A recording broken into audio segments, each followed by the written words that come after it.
Alright, welcome back guys. Sean here with BlueRidgeSilverhound. Hope everyone's having a great evening. This is your midweek edition of the Pocket Change Market Report. It's been a few days since we did one of these. Elected not to do one over the Labor Day weekend, just to take a little time off. So we are back on it.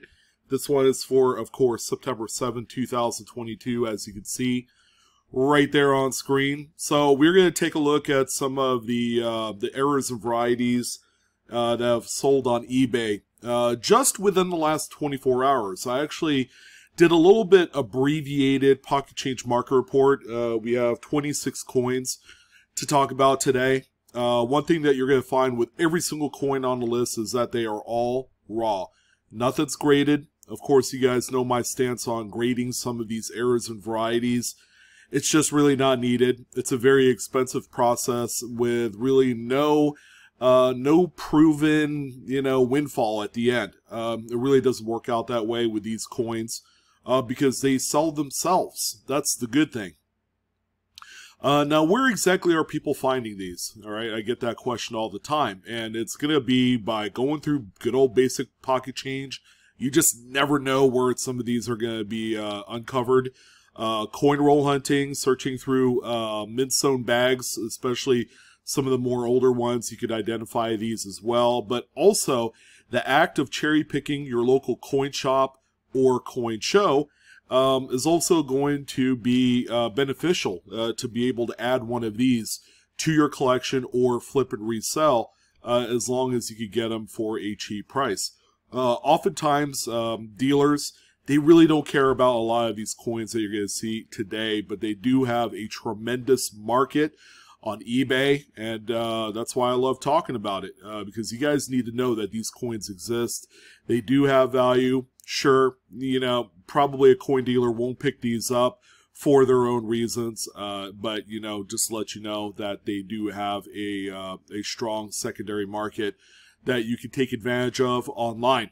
All right, so without further ado, let's go ahead and jump right in to some of these listings. I want to thank you guys again for tuning in.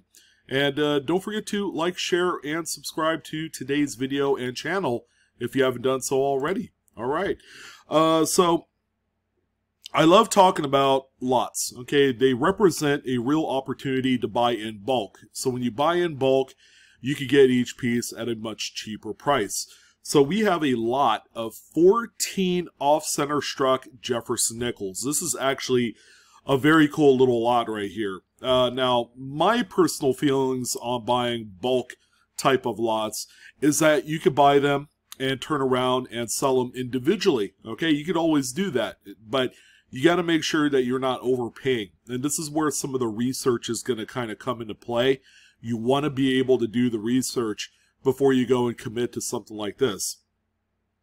Now, right off the bat, this particular lot of 14 off-center struck Jefferson Nickel sold for $195, which is quite pricey per piece. You're probably looking somewhere along the line of $12 to $13 on average for each piece. So you really have to make a judgment call here. Is this something that's going to be worth picking up in the hopes that you could resell them for, say, $25 a piece? That's going to be kind of tough. One thing to keep in mind, the big selling feature of off-center strikes is that they have a date.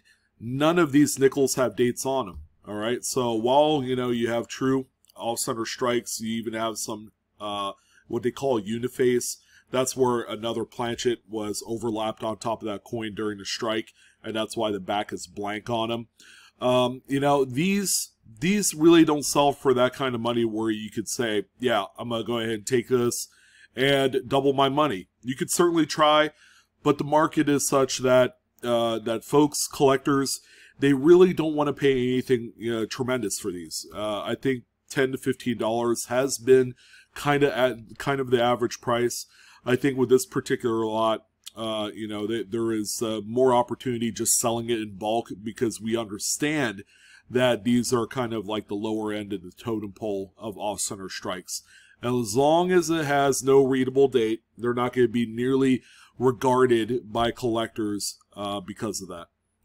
And we do have another one here. This is actually quite interesting. this is a lot of 9 double-struck Lincoln cents. This is interesting because every single coin has a readable date, but they're all double-struck. The secondary strikes on a few of them are not that impressive, but a few of them, like, say, you know, the top left example here, this 1979 and probably the 2008, are the better ones out of the bunch. Now, is it worth the $379 that a buyer had paid for this lot? Remains to be seen. Maybe it's a great starter set for a collection of this particular error type. Most people like to collect by date, so this would be kind of like a nice jumping off point for something like this. Double struck coins are not typically your cheapest errors out there, so when you look at this and the per piece price is around $40, wow, that's a lot of money. You got to make sure that you're really, really liking what you're seeing here. Here's a few close-ups of the reverse of the coins. Again, for the most part, the coins are relatively clean and problem-free.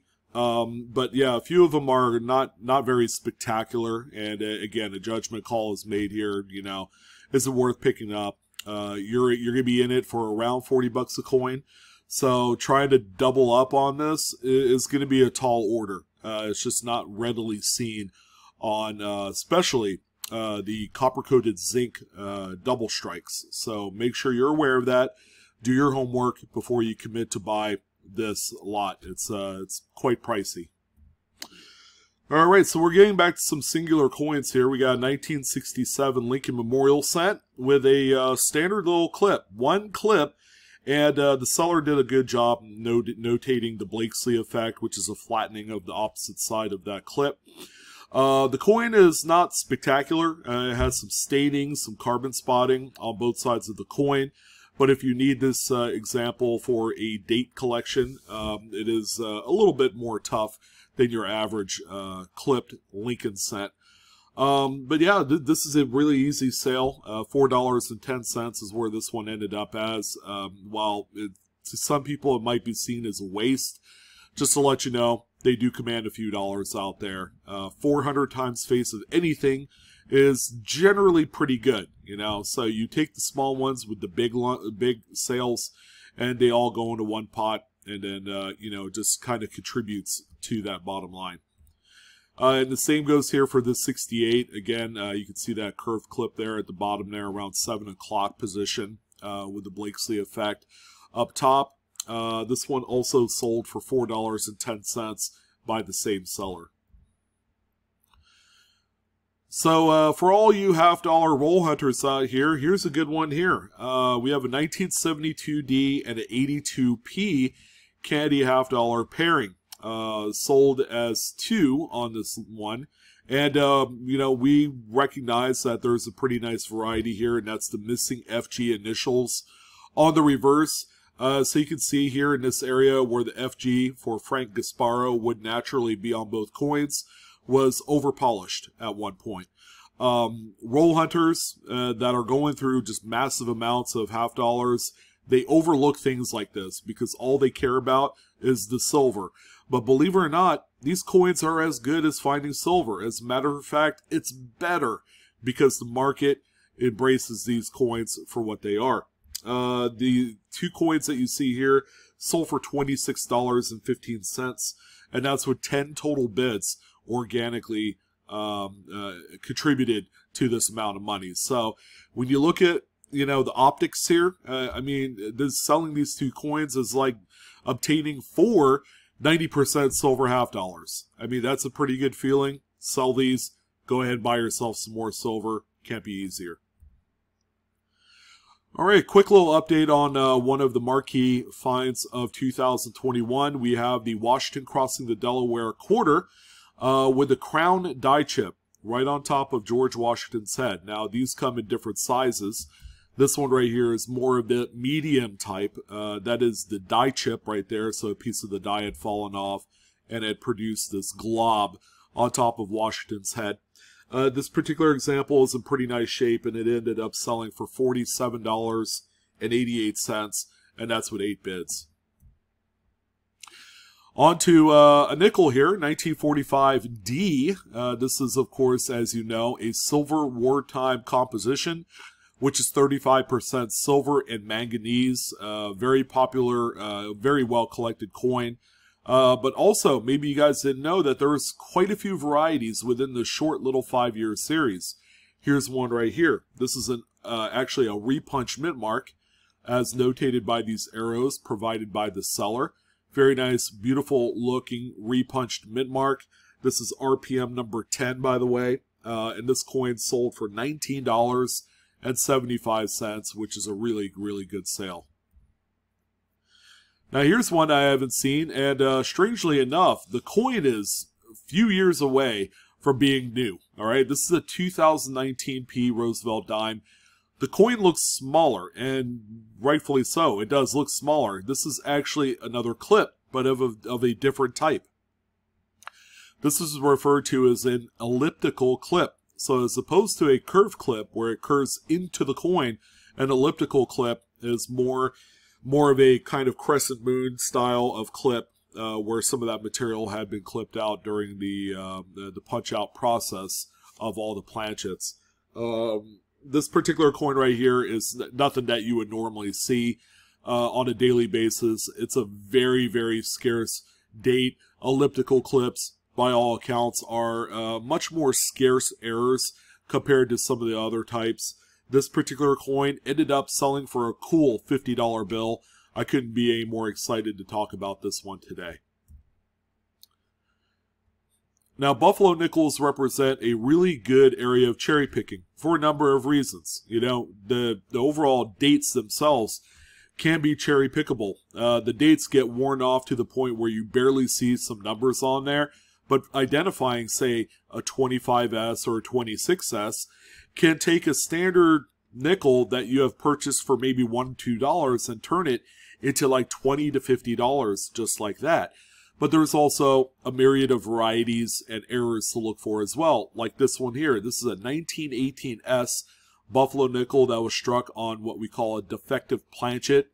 So this one right here has the what looks to be either a strike through or a detached lamination, which all kind of fit under that umbrella of a defective planchet. It's more of that generic term for these type of error occurrences. But something like this, you know, probably was picked up for a few bucks. This one ended up selling for $19.99. What a stupendous deal on this one, and a great way to make a few bucks in the process. Really cool looking 2001 Lincoln Memorial cent here. This is actually a very wild looking broad strike. It's very, very close to being the size of a nickel. All right, that's how big this coin is. But a broad strike happens when the collar that holds the coin in place during the striking action was actually missing. So when the collar is not engaged in its normal position during the strike, the metal flow has to go outwards, and it makes any coin that's broad struck appear a lot larger. You know, sometimes it'll plus size to the next coin up. This is a really good one here. $10 is what this one sold for, albeit it is one of the more common dates to find this type of error. Now this one's cool. You do know that it's a Roosevelt dime and that it's off-center by probably about 85 to 90%. It's that cool. But if you look close enough, and the seller did as well, you're going to see that this one also has clash dies. You can see a little bit of that here under Roosevelt's throat area, under the nose, but most spectacularly on the reverse as well, right here. This is one that you don't typically see, and because of that, it makes it so much more special. Now, the question is, was this one sold way too cheap? All right. It was offered as a buy it now for $34.95. That's what the collector ended up paying for this thing as a bin. And I feel like it probably could have gotten a little bit more. Now, the one thing that I would say that probably holds this one back is it has no readable date. I think in this particular instance, it's fine because it's like a dual error event type coin. But yeah, a date would make this one so much more awesome. Now, our featured subject coin of the week is going to be this one, but not for the reasons that you think. This looks like just a standard old penny, right? It has definitely circulated. It's not a gem, mid-state, BU condition coin by any stretch, so we could throw condition out the window. But it's a 2010, all right? It's the first year of the shield reverse design, but what you really got to know is this particular date had some pretty cool little die cracks and cuds. This one has a small little cud right there at the rim that goes to Lincoln's bust, but also snakes its way through and forms some pretty cool looking little interior die chips. Pretty cool. And again, this is something that was overlooked for many years. Here we are in 2022, 12 years ago, this coin entered circulation and nobody paid attention to this coin up until now. This one ended up selling for $9.99. I do know that there are a number of different sized types of cuds and cracks and things like that from the first few years of this shield scent design. And some of them actually get really wildly expensive. So make sure you're looking out for these. And, you know, again, condition really doesn't matter too much because they will always have a place among collectors.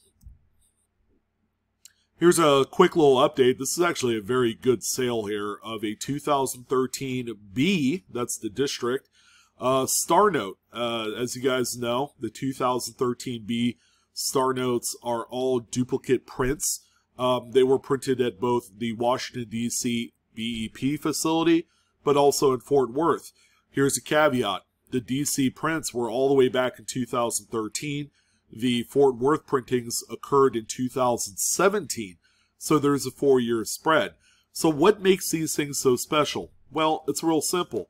People are trying to find the pairings. They're trying to find both the DC and the Fort Worth same serial numbers with the star. They're worth a ton of money if you're able to find both of the same serial number. You'll notice that on this one is the Fort Worth. You can see that here at the plate number as a little FW. That's a way of kind of identifying a Fort Worth print compared to a DC print. But this one of the highest sales I've seen in quite some time, ended up at selling for $64.50, which is nearly triple of what these things nearly go for. But keep in mind, we all find Star Notes out in circulation. It's these 2013 B, which is New York District Star Notes, that are worth a lot more money than all the others. So the Heartbreaker of the week goes to this one. It's a 6-coin lot of off-center struck Lincolns, all with readable dates, and they are all very scarce dates to boot. Call it what it is. The pictures are way too dark. It's hard to see the dates on some of them. You know, I actually had to crop this one down a little bit so that way it'd fit this whole frame. But, yeah, take better pictures. Use tons of lighting if you need to. Flood it up against the wall so that way it ricochets back onto your primary image. And you'll do a lot better. So, what's the Heartbreaker with this one? It only ended up selling for $15 through 3 bids. Someone got a rip, all right? Take a look at a few of the dates. We have a 64, a 79, a 71, another 71, it looks like, a 69 in there. Yeah, there's a few very, very key dates there for off-center strikes that a collector would want. The coins on their own sell for around $20 to $30. This is going to be an easy, probably 5 to 7x your money. Someone did really well buying this one up. And the coins look great. These coins are in actually fantastic condition. There's really no major like carbon spots or any staining to speak of. These are all premier pieces. And the cool thing is they are all pre-1982 coppers, which is all you could ask for because that's what collectors opt for. They want the best of the best. So we're back to paper money. This time we have a 1950A $20 bill. This one right here, kind of gone through unnoticed for a while. You know, it's a smaller head type. We don't see too many of these, but maybe a coin dealer might have something like this. And they know what they have. Maybe they're just underselling it for a much cheaper price. But this one has a gutter fold. So you can see that little that area there on the right side of the note where there's some omitted printing, and that's because there was a wrinkle there on the sheet at one point during the back print process. So that's a gutter fold. Very nice looking note. Sold for $179. So if you have a local coin shop or a dealer that has these for like $50 and you know they're worth a lot more than that, I would say snipe it right away. You could add a really cool piece to your currency set, or you could flip it and make some pretty good money. Now here's another crown die chip. This one just a kind of like different shape, but is considered still a medium-sized one. These show up quite frequently, especially in the northern part of the U.S. But yeah, pretty cool one here. The seller did not have a full obverse and reverse picture of this coin, and I always tell folks, make sure you have both. It's just going to make it easier for you to showcase quality. This one right here is sold for $43. So again, market's still strong on these. Now, if you come across one of these, have no fear. Your coin is indeed damaged, but it was intentional. This is a 2007 Washington statehood quarter that was canceled by the U.S. Mint. They call it waffling. So this is what they would do to coins that weren't exactly produced to their liking. Quality control pulled these out because maybe they're stained, or they had damage on them, or they didn't strike very well. So they'll take them out of circulation. They'll put them in a some sort of bucket or whatever. They take those coins that didn't quite pass the tests, and then they damage them, destroy them like this. So if you come across these, have no worry. It's a canceled coin. This one ended up selling for $23.54. There was a period of time where the U.S. Mint, I believe, were selling these right out of their main mint facility through like their gift shop. So that's why there's a lot of these that are floating around out there in all different denominations. Always a good one to talk about, 2004D Wisconsin State Quarter with the extra leaf variety. This time we have the low leaf on this one. The pictures were a little bit small. I had to blow them up a little bit, but you could still see that low leaf there. Coin is circulated a little bit, so it's not a premier top-end piece. This one still sold for $94. Very strong sales from both the high leaf and low leaf varieties, and these were, of course, dropped during release in the Texas, Oklahoma, Arkansas region of the U.S., and they're still being found there to this day. Another neat off-center strike, this time a 1984 P. It's off-center by about 25%. Good-looking coin here. Sold for $103.95. I think the pretty nice spread on here contributed to a very healthy sale. And another double struck here, but this time the coin is also broad struck as well.